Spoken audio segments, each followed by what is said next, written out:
Audiobook Beleza em Vez de Cinzas. Autora Joyce Meyer. Terceiro, a companhia do medo. Por causa do abuso sexual e emocional que sofri em meu lar, minha infância foi cheia de medo. Meu pai me controlava com sua ira e intimidação. Ele nunca me forçou fisicamente a submeter-me a ele, mas eu tinha tanto medo de sua ira que fazia tudo o que ele me pedia. Ele me forçava a fingir que eu gostava daquilo que ele estava fazendo comigo e que eu desejava que ele o fizesse. As poucas vezes em que timidamente tentei falar com honestidade sobre minha situação foram devastadoras. As reações violentas de meu pai, sua fúria e cólera eram tão amedrontadoras para mim que logo aprendi apenas a fazer o que ele dissesse, sem objeção. Acredito que minha inabilidade para expressar meus verdadeiros sentimentos sobre o que estava acontecendo e ser forçada a agir como se eu gostasse das coisas perversas que ele fazia a mim deixaram-me com feridas emocionais bastante profundas. Meu pai trabalhava à noite e voltava para casa cerca de meia-noite. Posso me lembrar como todo meu ser tremia de medo logo que ouvia sua chave mexendo na fechadura.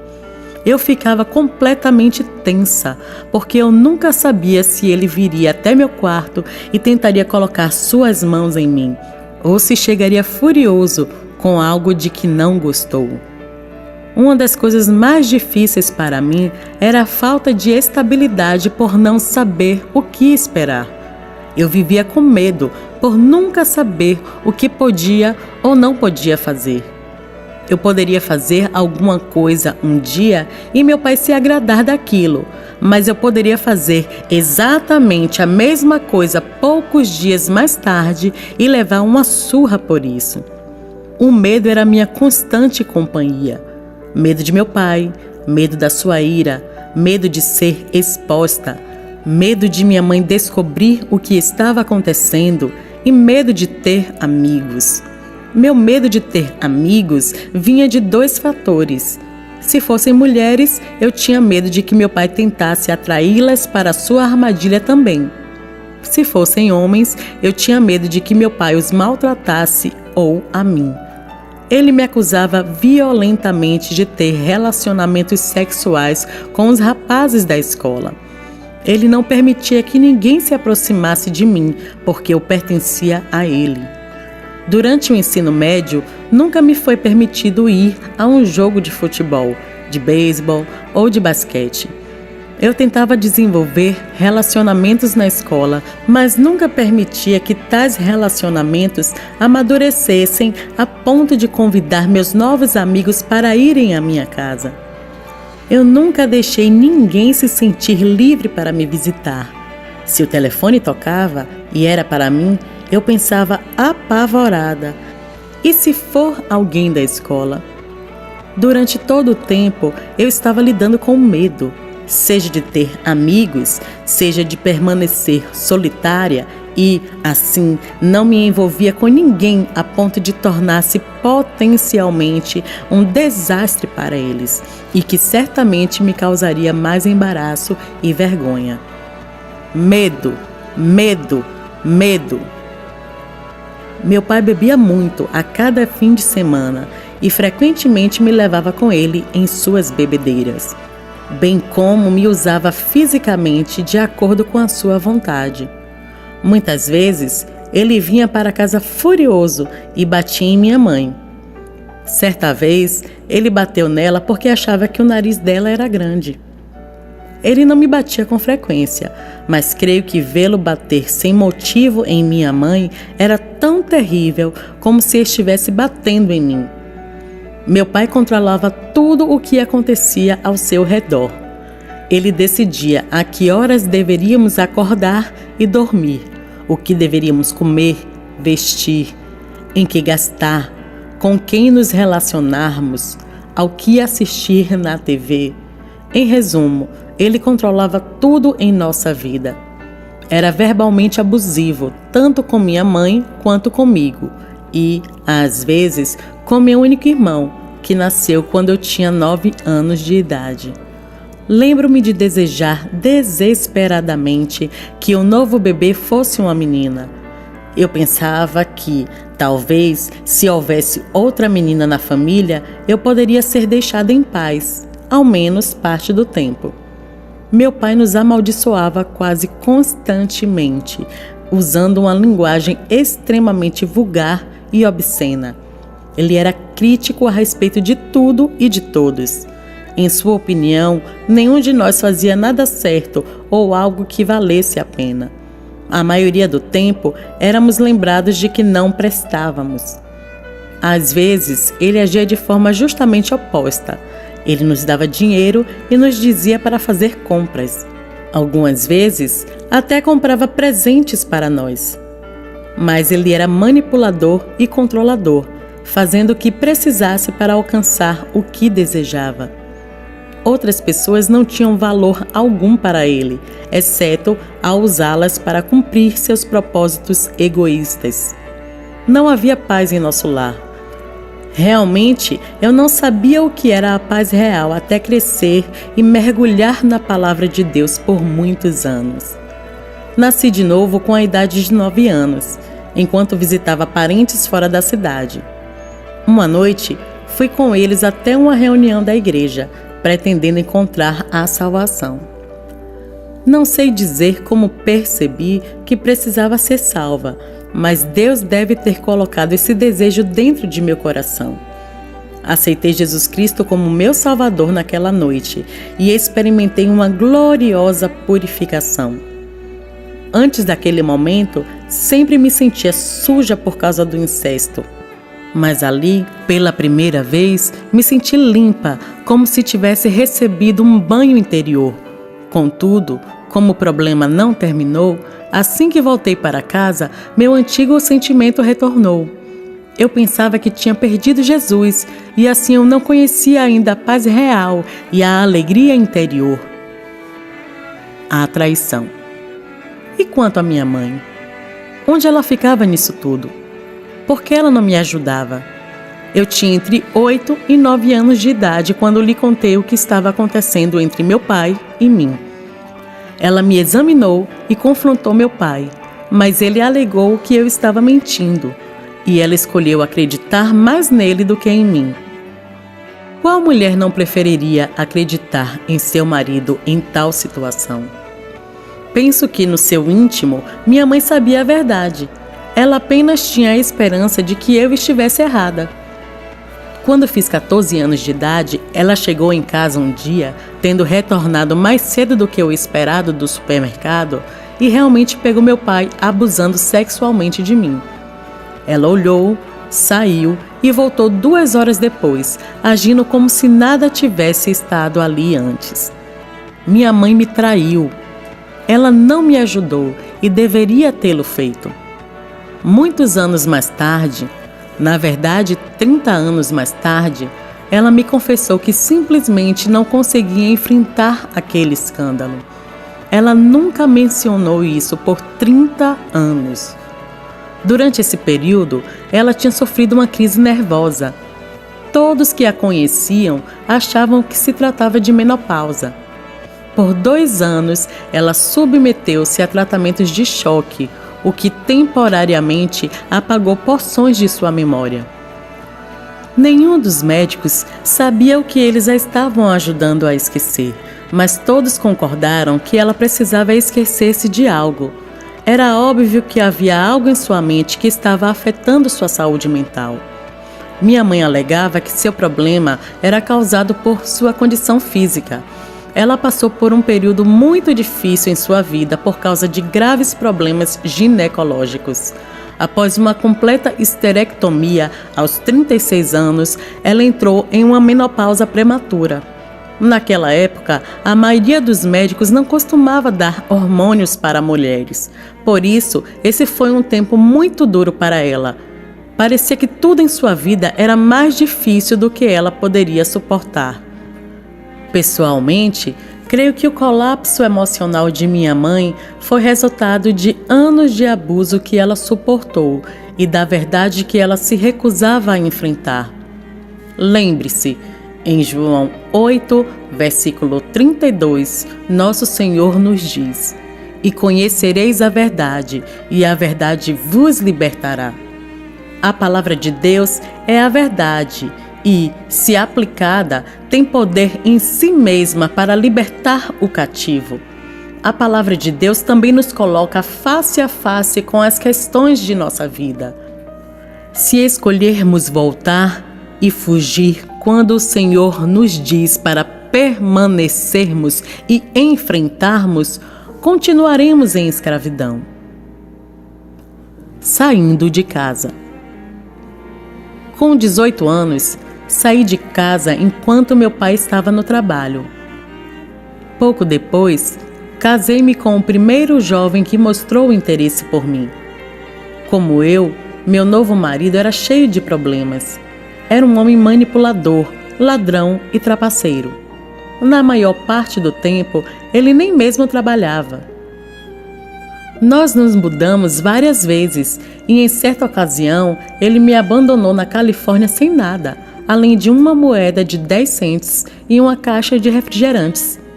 Eu estava assustada, mas como já estava acostumada a sentir medo e traumas, provavelmente não fui tão afetada como alguém com menos experiência seria. Meu marido me abandonava várias vezes, simplesmente indo embora durante o dia enquanto eu estava trabalhando. Cada vez que ele partia, sumia por poucas semanas ou por vários meses, e então subitamente voltava, e eu ouvia sua conversa mole e desculpas e o aceitava de volta, apenas para ver tudo acontecer novamente. Quando estava comigo, ele bebia constantemente e relacionava-se com outras mulheres regularmente. Por 5 anos fizemos de conta que tínhamos um casamento. Nós éramos muito jovens, ambos com 18 anos, e não viemos de famílias estruturadas. Éramos completamente mal equipados para ajudar um ao outro. Meus problemas complicaram-se ainda mais após um aborto com 21 anos e o nascimento de meu filho mais velho quando eu tinha 22 anos. Isso aconteceu durante o último ano do nosso casamento. Meu marido me deixou e foi morar com outra mulher que vivia a 2 quarteirões de nossa casa, dizendo a todos que queriam ouvir que a criança que eu carregava não era dele. Eu me lembro de ter chegado quase à loucura durante o verão de 1965. Durante minha gestação, perdi peso porque não comia. Sem amigos, dinheiro ou segurança, eu ia ao hospital vendo um médico diferente cada vez que era examinada. Na verdade, os médicos que me atendiam eram residentes em treinamento. Eu não conseguia dormir e assim comecei a tomar soníferos sem conta. Graças a Deus por isso não ter prejudicado meu bebê ou a mim. A temperatura daquele verão subiu muito e não havia ventilador ou ar-condicionado em meu apartamento localizado em um sótão, no 3º andar. Minha única possessão material era um velho automóvel que apresentava sobreaquecimento regularmente. Já que meu pai sempre insistiu em que algum dia eu precisaria de sua ajuda e voltaria rastejando para ele, eu estava determinada a tudo, menos a voltar, embora não soubesse o que fazer. Eu me lembro de ter estado sob tamanha pressão mental que costumava me sentar e olhar fixamente para as paredes e pela janela por horas, sem ao menos perceber o que estava fazendo. Trabalhei até meu bebê estar prestes a nascer. Quando tive de sair do trabalho, minha cabeleireira e a mãe dela tomaram conta de mim. Meu bebê nasceu 4 semanas e meia depois. Eu não tinha ideia do que esperar e nenhuma noção de como cuidar dele quando nasceu. Quando o bebê chegou, meu marido apareceu no hospital. Já que o bebê se parecia muito com ele, não havia como negar que era dele. Uma vez mais ele disse que se desculpava e que iria mudar. Quando chegou o momento de sair do hospital, não tínhamos lugar para morar. E então, meu marido contatou a ex-esposa do seu irmão, que era uma maravilhosa mulher cristã, e ela nos deixou morar ali por um tempo, até que eu fosse capaz de voltar a trabalhar. Creio que você pode imaginar, por esses poucos detalhes, como era a minha vida. Realmente, tudo era muito ridículo. Não havia nada estável em toda a minha existência. E estabilidade era algo que eu precisava e pela qual ansiava desesperadamente. Finalmente, no verão de 1966, cheguei a ponto de não suportar mais o que estava acontecendo. Eu não podia aguentar o pensamento de continuar com meu marido. Eu não tinha nenhum respeito por ele, especialmente porque, além de tudo, ele estava com problemas com a polícia. Tomei meu filho e aquilo que pude carregar e fui embora. Fui até a cabine telefônica da esquina e liguei para meu pai, perguntando-lhe se eu poderia voltar para casa. Com certeza ele estava exultante. Alguns meses após ter voltado para casa, soube que meu divórcio fora concedido. Isso foi em setembro de 1966. Naquela época, a saúde mental de minha mãe estava piorando. Ela começou a ter ataques violentos, acusando os balconistas de lojas de roubá-la, ameaçando pessoas com quem ela trabalhava por detalhes sem sentido. Ela até mesmo carregava uma faca na bolsa. Ela explodia por qualquer coisa. Claramente lembro-me de uma noite em que ela bateu em mim com uma vassoura porque eu não havia limpado direito o chão do banheiro. Ao mesmo tempo, me mantinha ocupada em me desviar de meu pai. Tanto quanto possível, evitava ficar sozinha com ele. Em resumo, minha vida era um verdadeiro inferno. Por lazer, comecei a ir a bares nos fins de semana. Creio que estava procurando alguém que me amasse. Eu tomava uns poucos drinks, mas raramente o bastante para ficar bêbada. Realmente nunca me interessei muito por bebida. Também me recusava a dormir com os vários homens que encontrava. Embora minha vida fosse uma confusão, havia um profundo desejo em meu coração de ser boa e pura. Confusa, assustada, solitária, desencorajada e deprimida, sempre orava: querido Deus, ajude-me a ser feliz algum dia. Dê-me alguém que realmente me ame e que me leve à igreja. Meu cavaleiro da armadura brilhante. Meus pais moravam em um prédio de propriedade deles, onde havia outra família. Um dos seus inquilinos trabalhava com um homem chamado Dave Meyer. Certa tarde, Dave veio buscar seu amigo para jogar boliche. Eu estava lavando o carro de minha mãe. Ele me viu e tentou flertar comigo, mas eu, como sempre, fui sarcástica. Ele me perguntou se eu queria lavar o carro dele quando terminasse o meu, e respondi: se você quiser seu carro limpo, lave você mesmo. Por causa da experiência com meu pai e meu ex-marido, eu não confiava em nenhum homem. Isso só para dizer o mínimo. Dave, contudo, estava sendo guiado pelo Espírito de Deus. Nascido de novo e cheio do Espírito, ele amava a Deus com todo o seu coração. Com 26 anos de idade, ele também estava pronto para se casar e orava há 6 meses para que Deus o guiasse à mulher certa. Ele tinha até mesmo pedido ao Senhor que ela fosse alguém que necessitasse de ajuda. Já que ele estava sendo dirigido pelo Espírito Santo, meu sarcasmo somente serviu para encorajá-lo, em vez de insultá-lo. Mais tarde, ele disse a seu colega de trabalho que ele gostaria de encontrar-se comigo. A princípio, recusei, mas depois mudei de ideia. Após 5 encontros, ele me pediu em casamento. Dave me disse que sabia desde a primeira vez que saímos que ele me queria como sua esposa, mas tinha decidido dar algumas poucas semanas antes de me propor o casamento para não me assustar. De minha parte, certamente eu não sabia o que era o amor e nem mesmo desejava me envolver com outro homem. Contudo, como a situação estava cada vez pior em casa e já que eu estava vivendo em total pânico todo o tempo, resolvi que qualquer coisa seria melhor do que aquilo porque eu estava passando naquele momento. Dave perguntou-me se eu poderia ir à igreja com ele, o que eu desejava fazer. Lembre-se, uma das minhas orações tinha sido de que Deus me concedesse alguém para me amar, que ele fosse uma pessoa que me levasse à igreja. Eu desejava fortemente viver uma vida cristã, mas sabia que precisava de alguém mais forte para me guiar pelo caminho.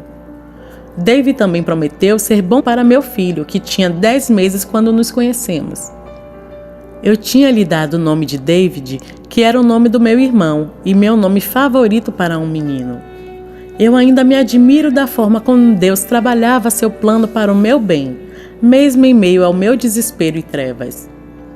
Dave e eu nos casamos em 7 de janeiro de 1967, mas não vivemos felizes para sempre. O casamento não resolveu meus problemas e nem o fato de ir à igreja. Meus problemas não estavam em meu lar ou em meu casamento, mas em mim, em minhas emoções feridas e arruinadas. O abuso deixa uma pessoa emocionalmente deficiente, incapaz de manter relacionamentos saudáveis e duradouros, a não ser que haja algum tipo de intervenção. Eu queria dar e receber amor, mas não conseguia. Como meu pai, eu era controladora, manipuladora, irada, crítica, negativa, dominadora e julgadora. Tudo aquilo que eu presenciara em meu crescimento me tornara. Cheia de autopiedade, eu era verbalmente abusiva, depressiva e amarga. Poderia prosseguir descrevendo minha personalidade, mas estou certa de que você já faz uma ideia da situação. Eu era uma pessoa ativa na sociedade.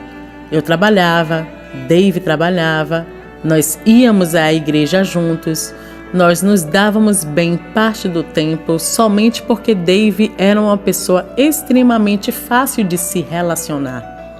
Ele geralmente me deixava fazer as coisas que eu queria, mas quando isso não acontecia, eu ficava furiosa. Eu achava que sempre estava certa sobre tudo. Ao meu ver, eu não tinha problemas. Todos ao meu redor é que os tinham. Agora lembre-se, eu era nascida de novo. Eu amava a Jesus. Eu cria que meus pecados tinham sido perdoados e que eu iria para o céu quando morresse. Mas não conhecia a vitória, a paz, a alegria em minha vida diária. Embora cresça que cristãos deveriam supostamente ser felizes, certamente eu não era. E por nem saber o que era a justiça imputada por intermédio do sangue de Jesus, sentia-me condenado o tempo todo. Eu estava fora de controle. A única ocasião em que não odiava a mim mesma era quando estava ocupada diante de algum alvo pessoal que eu julgava que me daria senso de dignidade. Eu vivia pensando que, se as coisas mudassem, se outras pessoas mudassem, tudo estaria bem. Se meu marido, meus filhos, minhas finanças, minha saúde fossem diferentes, se eu saísse de férias, comprasse um carro, um vestido, se mudássemos de casa, se eu encontrasse um outro emprego, se tivesse mais dinheiro, então eu seria feliz e ficaria satisfeita. Eu estava fazendo o que está descrito em Jeremias 2, versículo 13. Cavando poços que não continham água. Eu estava cometendo o erro frustrante e trágico de tentar buscar o reino de Deus, o qual é justiça, paz e alegria. Veja Romanos 14, versículo 17, nas coisas e nas outras pessoas. O que eu não percebia é que o reino de Deus está dentro de nós, como o apóstolo Paulo explicou, o qual é Cristo dentro e entre vós, a esperança de perceber a glória. Colossenses 1, versículo 27. Jesus disse: Eis o reino de Deus está dentro de vós, em vossos corações, e entre vós, ao vosso redor. Lucas 17, versículo 21. Grifo da autora. Minha alegria seria encontrada em Cristo, mas passaram-se anos e anos para que eu descobrisse isso. Eu tentava merecer a justiça por meio de obras da carne. Participava de um comitê de evangelismo e do conselho da igreja. Meu marido era um presbítero. Nossos filhos frequentavam a escola dominical. Eu tentava fazer todas as coisas certas. Tentava, mas parecia que não conseguia deixar de cometer erros. Estava cansada, desgastada, frustrada e sentindo-me miserável. Eu, sinceramente, ignorava qual era o problema. Nunca me ocorreu que eu estava sofrendo por causa dos anos de abuso e rejeição que enfrentara. Eu pensava que tudo tinha ficado para trás. Era verdade que aquilo não mais acontecia comigo fisicamente, mas estava tudo registrado em minhas emoções e em minha mente. Eu ainda sentia os efeitos e ainda agia em função disso. Eu precisava de cura emocional. Legalmente, eu era uma nova criatura em Cristo. A palavra diz: portanto, se alguém que está enxertado em Cristo, o Messias, é uma nova criação, completamente uma nova criatura, a velha, antiga condição moral e espiritual já passou. Eis que um novo e fresco chegou. 2 Coríntios 5, versículo 17.